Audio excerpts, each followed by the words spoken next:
Good? Okay. Hi, everyone. I'm Kate Chapman, and I'm the chairperson of the OpenStreetMap Foundation. Been involved in OpenStreetMap for the past decade. When I was asked to give this talk, it's a little funny, because the award we won yesterday is really for everyone. So trying to think about what to touch on. So I'm really just going to go through some of our major milestones, some background on the project, those sorts of things. One of my original ideas was, could I read the names of everyone who contributed data? But it turns out that would take a year, so that won't work. So I'm just going to talk about some of the things we've done. So sometimes I forget this part. I'm a geographer, so I just assume everyone thinks maps are important. And today it's becoming more obvious because we have so many more uses of maps. You know, if you have a smartphone, they're right there on your phone. It's not so much before when you occasionally would use a street map or something like that. But it's still, you know, maps are important, and they've been important for a long time. One of my favorite 150-year-old maps, one of the epidemiological maps that was about cholera. So basically, John Snow mapped cholera cases in London, and this is how he saw there was a geospatial distribution related to certain water pumps of those cases. What's this have to do with OpenStreetMap, other than maps are cool and they've been cool for a really long time? Can you imagine if that road data didn't exist? Like, how would he have plotted that? How would he have done that work?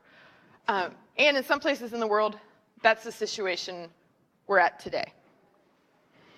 So think back, 2004, that's when OpenStreetMap got started. In the UK, the Ordnance Survey, which is the national mapping agency there, their data was very expensive. University Steve Coast needed map data, very similar to what John Snow needed, so he decided to make his own map. And OpenStreetMap was born. At this time, this was people mostly walking and on bicycles with GPS units. So imagine the hiking GPS units, you know, not so much your phone, which you might use today. You know, everyone wasn't just walking around with a GPS in their pocket. So the vision was to create a free map of the entire world. We, you know, in earlier days didn't talk about it as much, but really I believe it should be made by the people making up that world. You know, everyone should be able to contribute to that map. One of my favorite things about how we describe our license is called the cake test. Geographic data, or a map, is only open if someone can make you a gift of a cake with your map on it. And so the idea behind this isn't so much the free as in speech, free as in beer type argument. It's actually, could you take your map to a baker, say, print this map on a cake, take that to a party, cut up the cake for all your friends and share it, and respected the license? The end result of this is we make a lot of map cakes now. I've eaten OpenStreetMap map cake at the World Bank, at government offices, at little community parties. It's one of the unique, quirky things about our community. So at a very high level technical look, what really makes up OpenStreetMap? So we have these things called nodes, ways, and relations. And that's the actual data of where something is on Earth, the XY coordinates, if you will. And so we have that information. And then we have key values attached to it. So you can have a point, and you can add as much information to it as you want. The reason this is unique is normally in geographic information systems, you have layers. So you might have like your hotel layer, your street layer, and it's separate data. Picture it almost like separate tables. We just mash it all together. And the reason that's awesome, though, is our data schema is actually crowdsourced, not just our data. But you end up with really funny things, like we have a tag you could have on a road, horse equals yes, which presumably, are you putting horse equals no on all the roads? So over the years, you know, the structure can be a little funky. So I'm going to go through some major milestones. I'm sure I missed someone. Sorry, there's many milestones. You know, it's been 15 years, and I skipped the first third of them. So 2004, like many good projects, domain name gets registered, put up a website, and the first mailing list post. The first community gathering was 30 mappers went to the Isle of Wight in 2006 to map the island and get to know each other. So, OpenStreetMap, a lot of it takes place in the physical world. So, a lot of times we're mapping at home, but we also come together. Another important thing that happened in 2006 is the OpenStreetMap Foundation was formed. So before that, it was really just Steve Coast had like this project and this idea, but as with many projects, you start to need some legal structure behind it. Who's going to own the servers? Who owns the trademark, the domain name, those sorts of things. So the Rails port. What is this? This is our software, also in 2006, that runs the OpenStreetMap website and the API. You should think about names, because they could stick around for a really long time. So 13 years later, the Rails port has existed longer than the original software. Sorry, you don't have a cool name, Rails port. And same year, the first OpenStreetMap companies were founded, GeoFabric and CloudMade. 50% of these companies still provide OpenStreetMap services, and 100% of them are still in business. The one not providing the services is not competing with us or anything either, so just so you know. So JOSM. JOSM is a desktop editor. I think of it as the Swiss Army knife of OpenStreetMap. There is nothing you cannot do in OpenStreetMap in JOSM. There's probably a plugin for it, but there's a lot of buttons. So this is sort of the power user tool that developed about that time. One of the other real game changers, if you remember back, people were just going around with GPS units, so you actually had to go down every inch of the area you were mapping. Yahoo donated their imagery for digitizing in 2006, so meaning you could have a picture, a satellite picture or an aerial picture, and you could trace over it to create lines, to digitize buildings, things like that. So you no longer had to walk every inch to map things. And there's some things that maybe would be inaccessible because there's a fence or something, you could still now see them. The first State of the Map happened in 2007, and then this map, which is a little hard to see on this screen, but those are all the other places State of the Maps have happened, be they regional, international. People are getting together to talk about OpenStreetMap in a conference format all over the world. As I said yesterday, we'd be nothing without free software. So Mapnik is a library that allows you to render beautiful maps. So that came out around 2007, 2006, and it was one of those things, another mailing list post. People are like, oh, there's always a mailing list post. But this one is successful and drives a lot of the cartography today.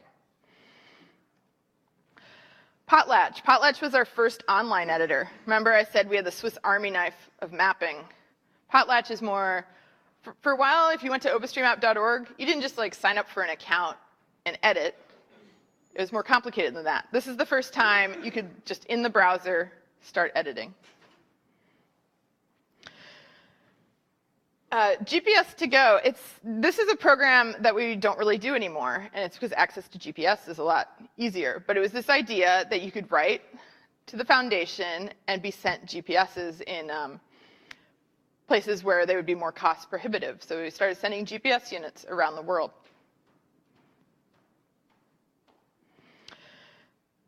So I sort of polled my fellow board members to ask about those milestones that they thought were really important. And the thing was, this 2009 Gaza mapping, actually, we forgot about it. And the keynote yesterday reminded me, I'm like, wait a minute. We've done mapping in Gaza to try to help, because OpenStreetMap, we help in our own way. So the first time in 2009, Mikkel Marin put out a call, let's map Gaza. And then later, funded by and supported by Jumpstart International, sent people to actually learn how to map in OpenStreetMap. Then the community was called on again in 2014 to look at satellite imagery to map damage to buildings in Gaza, so the UN could do an assessment of what level of damage had happened. So for me personally, and a lot of the community, the terrible earthquake that happened in Haiti in January 2010 was really a changing point for the project. So what happened was there was a huge earthquake, and people were trying to figure out what they could do. And what I always thought was fascinating is people just started mapping, figuring, just from old imagery, figuring maybe having a free map would be useful. But they didn't at first talk to each other. So within an hour of each other, an OpenStreetMap mapper in Japan and one in Germany just started mapping.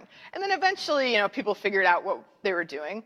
And over the course of a month, 400 people came together to map Haiti, going from this rather blank map to this detailed map. We were, imagery post-earthquake was donated for us to use. And eventually, some of us started going there. In the early days, just a few days after the earthquake, what really, I think, got people going is this picture was posted on our wiki. And it was from one of the search and rescue teams.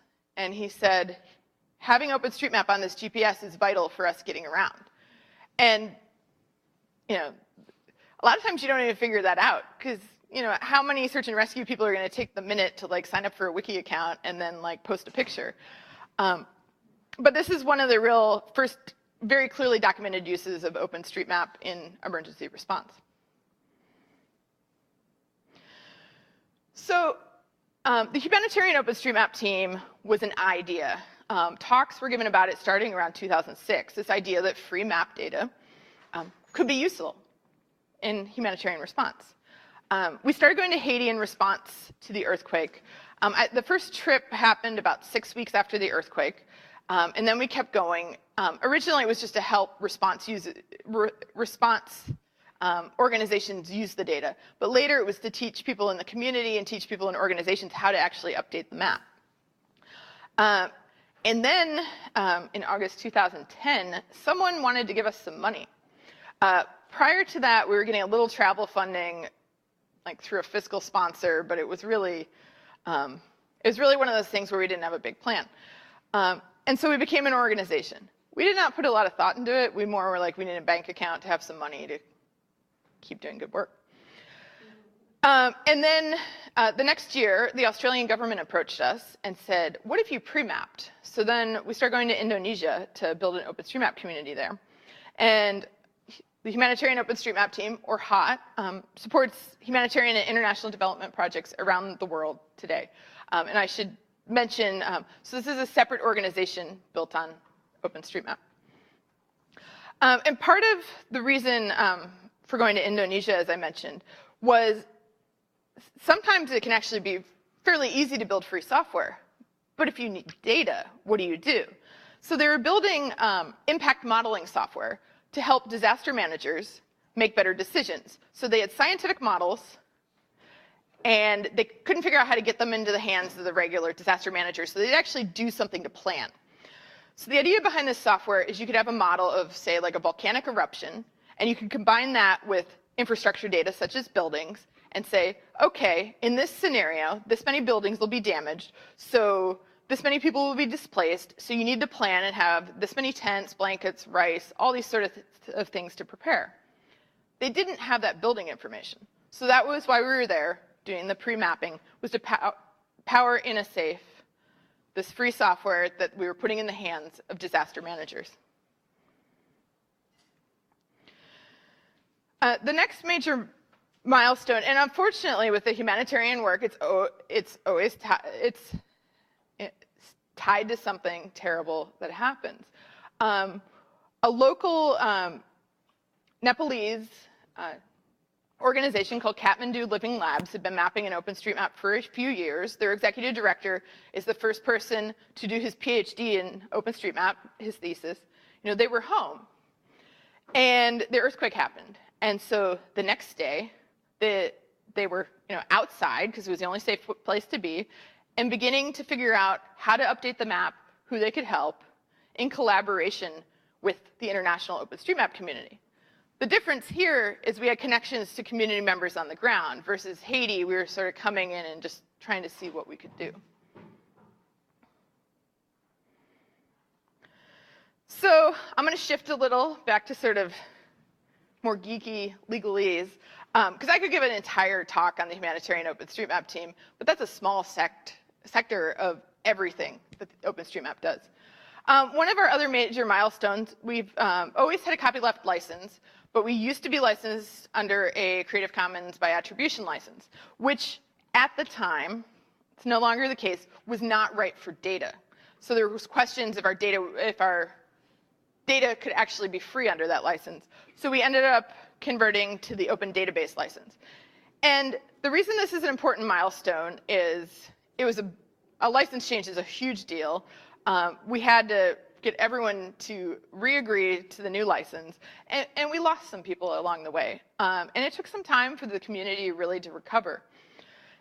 But today, it put us on better legal footing, and we're really the largest project using this license today, but more and more people have begun to use it. So we're around 2012 now in our milestones. ID is the current default editor if you go to openstreetmap.org and hit edit. And it was really, in my opinion, one of our friendliest editors by far. You can sign up for an account. It'll walk you through a tutorial. You really can say to someone, edit in OpenStreetMap. It's easy. Just sign up for an account and get going.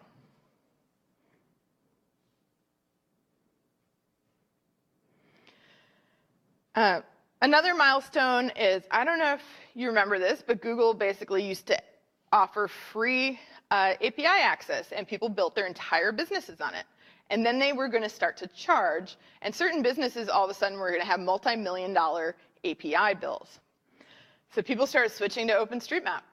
Our data is free. No, it's not necessarily free to host or go through a provider providing the data, but it was significantly cheaper than what Google was putting in place at that time. So we started to really pick up steam at that point, which is continued over time as people saw there's a viable option other than Google. So we've had mapathons all over the world, including the White House. So one of our more prestigious mapathons under the Obama administration, but OpenStreetMap is really beginning to be sort of everywhere. Remember that 2006 donation of imagery from Yahoo? That's not the only place. Now we're almost spoiled for choice for imagery in some ways. The State Department provides imagery to us. Digital Globe and Airbus, who are the two space organizations, commercial ones that own multi-billion-dollar satellites. They're the only ones, if you want high-resolution imagery of the Earth, often donate imagery. Planet, which is a microsatellite company, has provided it. The World Bank, governments, many others. So we went from walking around with GPS units to having many choices of different sensors to actually map with. And then there's the uses. So we don't just have map cakes, we have map coloring books. I think when a project can stay with the sort of the zeitgeist of the time and what is popular, that's a sign that you've made it, And so our data is free and open enough to make a coloring book. Over the time, we ended up with a lot of informal affiliations for OpenStreetMap. But we also have official local chapters. And what it means to be a local chapter is you actually have the rights to use the trademark. You get a seat on our advisory board and official recognition from the OpenStreetMap Foundation. 2016 was the first chapters Congress at State of the Map. We've actually been, in some ways, a little slow at developing these local chapters. But they're officially recognized, and we have unofficial local chapters that I'm sure will come on as we go over time. We also have corporate membership. So a lot of organizations use our data, and so corporate membership was a way they could support us. Corporate members, get a seat on our advisory board. They're separate from our membership that elects our board of directors, but they have a place within our community. Between, everyone from Apple and Microsoft to the individual mapper have a place in OpenStreetMap, just figuring out where we all fit. Another exciting thing that happened last year is we received $250,000 worth of Bitcoin from the Pineapple Fund. What was exciting was it appeared in our wallet and someone had to tell us. So that was awesome.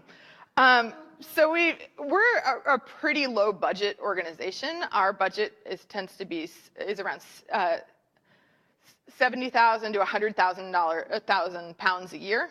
So $250,000 is huge for us because we have one part-time staff member and that's it, running all this data that all these organizations use. Then there's our growth. So we started, you'll see from this, it's a little bit logarithmic. I really should have put a graph in place, which would have helped. But, going from 1,000 users in 2005 to 5 million registered users today. And the numbers are a little funny. Slightly over a million users have contributed data, but 5 million people have signed up for an account. The OpenStreetMap of today, it's still a community mapping themselves, but it's grown to be much, much more. Like other free projects, we're not without tensions. When you work together for such a lofty goal, I think we all believe in the same thing. We want to free map the entire world. But the roadmap to get to that free map, we don't agree on all the left and right hand turns.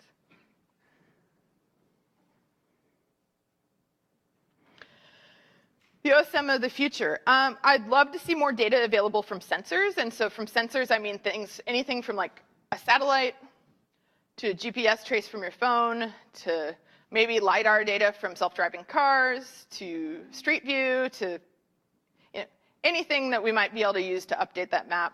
There's probably things out there that'll come eventually that I haven't thought of or no one's thought of. We really, we need to define the place for automated mapping. So since we started as a very manual process and now machine learning has made major strides in how you can extract data from satellite and aerial imagery or even Street View imagery, it's figuring out where's that place, where do the humans and where do the robots fit. I would love to see more editors from all over the world. We do skew very white, male, and Western. There's a lot of work to get other people involved, but we really don't fully represent the map that we're making. More users, more community, and of course, there'll be more map cakes. So how many of you have ever mapped an OpenStreetMap? Yeah, pretty good number. Good audience for that. So how do you join us? There's a lot of different ways. Simply start mapping. Go to openstreetmap.org, get an account, and then map what you know. Go to your neighborhood. There's probably something missing, because you can have a virtually unlimited amount of detail. There's probably something important to you that someone else hasn't yet cared about. Can also start coding. Use our data, contribute to tools to help us improve the data. And there's a million other things you can do with OpenStreetMap. Start organizing. As I said, it's a lot of time home at your computer, but we have mapathons and mappy hours. I don't know if there's ever been a Mapapalooza or a Mapstock, but there should be. Just stick the word map on it.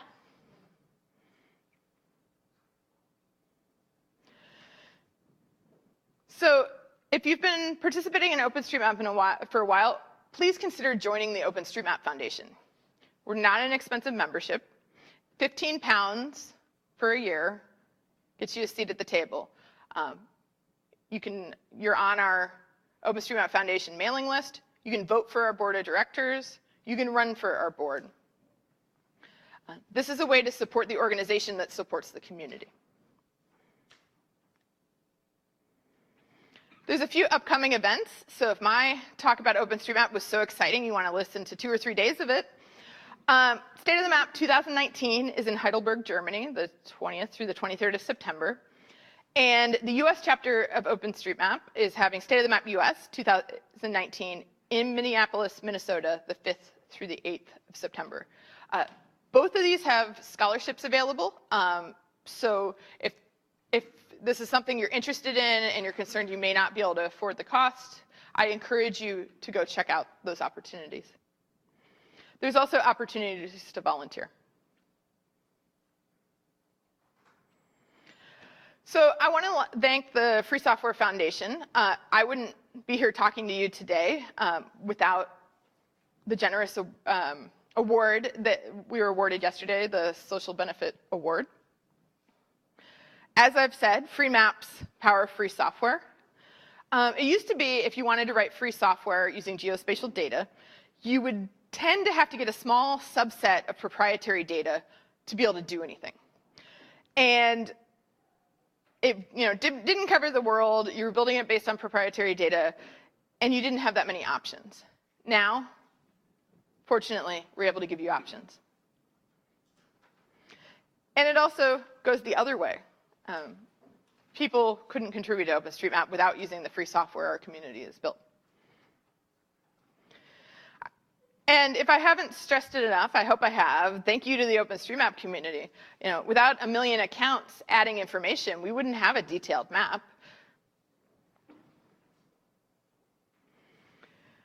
Okay, thank you. I definitely have time for some questions.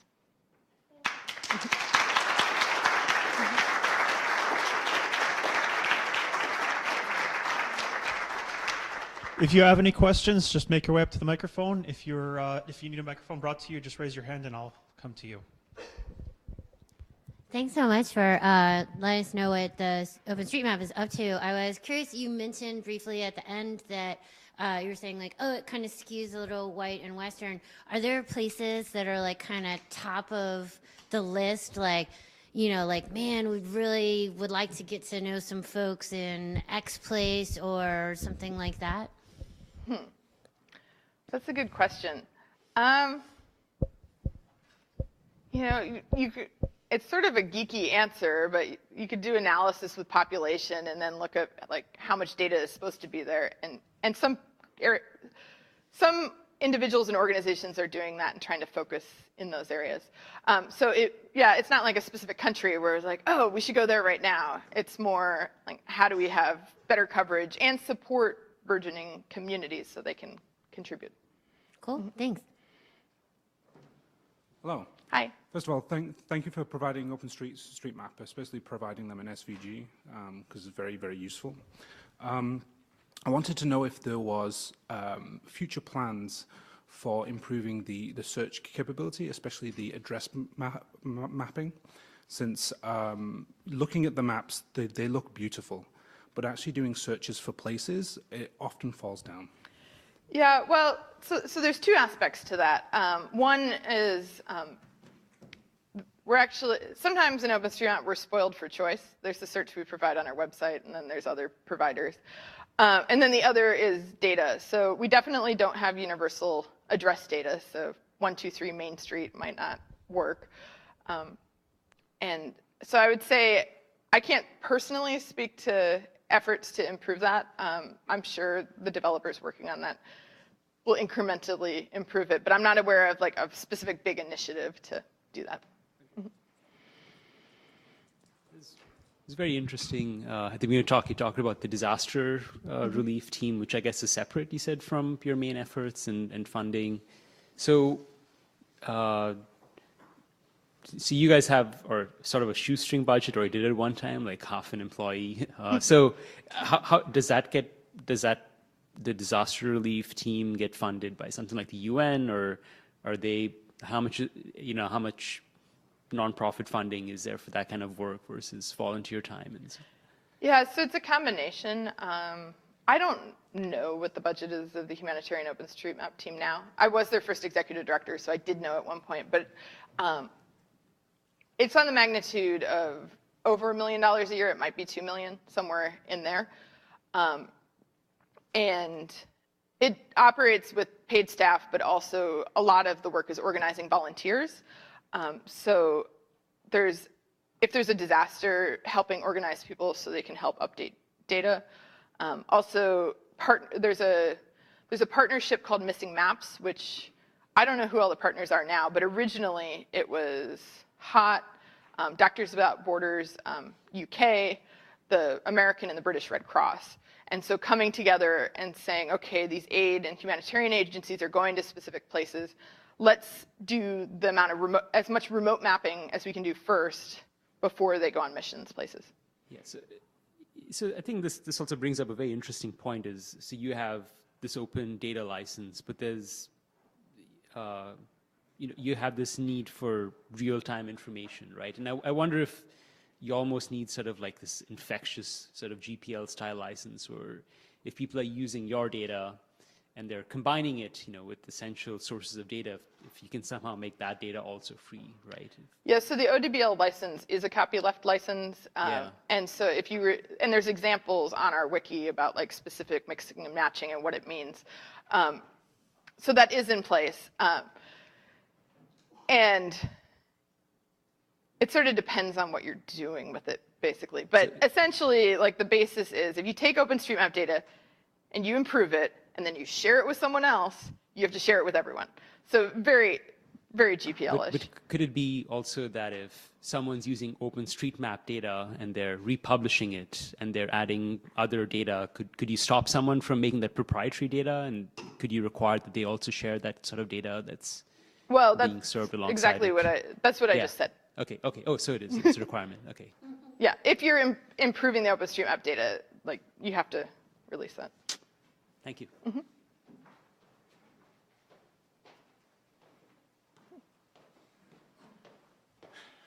Hi. Hello. I'm interested in versioning of the data and finding out what it sounds like the emphasis is on using the latest data that's available at any given time. But what if someone wants a map that was a month old or a year old or something? Is that built into the system? Yeah, so you can definitely do that. Basically, we have different types of dumps, and you can start at a snapshot and add the daily snapshots on to get what time you want to be. A lot of that sort of data is used more for sort of social analysis than anything else, because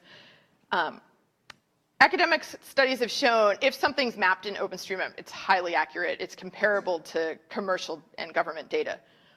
But if there's a blank spot, that doesn't mean necessarily there's a blank spot. So there's only certain uses where like snapshots of data from before would necessarily be useful.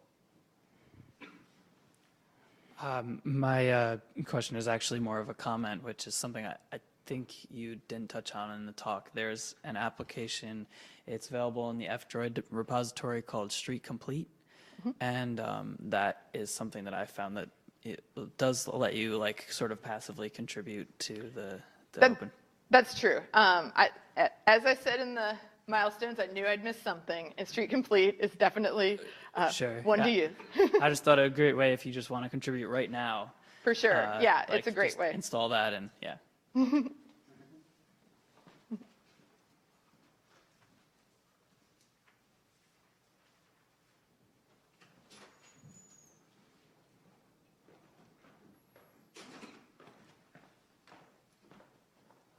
I appreciate that you've been trying to represent the broad community and the great amount of work that's gone into this, but I'm just wondering if you'd be willing and able to share some of your personal interests in this as a geographer, because as we heard, right, you do what you love, and it's a lot of volunteers, and that's, I'm sure, how you got into it. So. Sure. So 2 things. I started by mapping my neighborhood in Sterling, Virginia. I don't live there anymore, but you could probably tell where my neighborhood is if you took those snapshots of data and looked for it. But I worked for a proprietary mapping company at the time that basically took government data, like polished it up, and then sold it as a subscription back to the government. And during Hurricane Katrina, I maxed out my boss's Amex Black Card, which I guess has a limit, buying proprietary data to help find people places to stay with after Hurricane Katrina. So I feel like I need to spend the rest of my life working on freedom to make up for that. The second part, so basically I knew I needed to find a new job when I discovered OpenStreetMap. I'm like, why are we doing this with data? Like, eventually it's going to have no value. I mean, it's valuable, but it's going to be a commodity. So that happened. And then my personal project I was working on is I lived in a relatively nice neighborhood, but the fancier neighborhood next to us had the same playground equipment. They had surveillance cameras up, and it said you had to be a resident to use the playground equipment. So I started secretly mapping their neighborhood and my own, basically to show they looked the same. So my friend and I used to call it spite mapping. Oh, you rich people, we're going to go map your neighborhood. So that's how I got involved. But then after Haiti, I started going to Haiti after the earthquake. And then I was one of the founders of the humanitarian OpenStreetMap team. And so OpenStreetMap really has personally changed my life. I went from living in the suburbs of Washington, D.C., to living in Indonesia for 4 years to build an OpenStreetMap community there, to traveling all over the world, meeting our communities, and getting people started mapping. So really, as a geographer and an individual, it's been an incredible community to be a part of. And I don't really know where I would be without OpenStreetMap. What would have happened? Would I still be working for a government contractor in a cubicle? Maybe. Hopefully I would have found something else. Because I definitely at the time knew about free software. So it wasn't like these ideals were beyond me. But yeah, I really feel like I owe a lot to OpenStreetMap and our community, because that really enabled me to do what I love and hopefully save my soul from, proprietary data. That's great. Thanks for your talk. Quick question, you mentioned that a lot of the imagery data was donated. I'm just curious why those companies are donating it, or what's the interest? and it's a little complicated because it's usually not released under an open license. It's more derivative works from that data is allowed. So OpenStreetMap's open, but the imagery, a lot of times they'll say this can be used for OpenStreetMap. Yeah. There was a time where I just used to go to companies begging them for imagery, and and I wasn't the only one, so they sort of, I think, got sick of it and oh, the OpenStreetMap people again. But it's generally, except in some disasters, it's generally not an open license, and it's specific to OpenStreetMap. Okay, and it's just out of the goodness of their heart, or that they're annoyed at you asking? OpenStreetMap's useful to them too. Yeah, okay. So it's really, we got to the point where we were, there's a business case. Some of it is social good, but they're big corporations too, so they're in it for something. Yeah, right. Okay.